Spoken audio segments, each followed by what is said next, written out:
ചില രാത്രികൾ ഉണ്ടാകും ആരോടും പറയാൻ കഴിയാതെ നിശബ്ദമായി കണ്ണീരിനെ മാത്രം കൂട്ടാക്കി നമ്മൾ പടച്ചവനോട് സംസാരിച്ചു പോയ രാത്രികൾ. ആ ദുആകൾക്ക് ഇന്നുവരെ മറുപടി വന്നിട്ടില്ല എന്ന് നിങ്ങൾക്ക് തോന്നിയിട്ടുണ്ടോ? ചിലപ്പോ നമ്മൾ ചിന്തിച്ചിട്ടുണ്ടാകും, പടച്ചവനെ എന്നെ കേട്ടിട്ടില്ലേ, എന്റെ ദുആകള് സ്വീകരിച്ചിട്ടില്ലേ. പക്ഷേ നമ്മൾ ഓർമ്മിക്കണം, പടച്ചവൻ ഒരിക്കലും ഒരു ദുആയും മറക്കുന്നില്ല. നമ്മുടെ നാവിൽ നിന്നും വന്ന വാക്കുകൾ മാത്രമല്ല, നമ്മുടെ ഹൃദയം പറഞ്ഞതും നമ്മുടെ കണ്ണീർ പറഞ്ഞതും പടച്ചവൻ കേട്ടിട്ടുണ്ട്.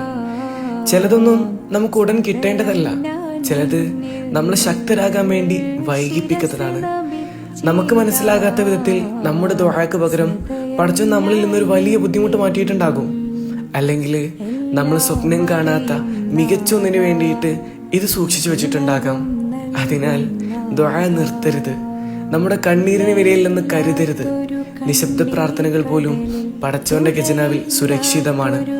ഒരു കാര്യം നമ്മൾ എപ്പോഴും വിശ്വസിക്കണം, പടച്ചവന്റെ സമയം നമ്മുടെ സമയത്തേക്കാൾ എപ്പോഴും മനോഹരമാണ്.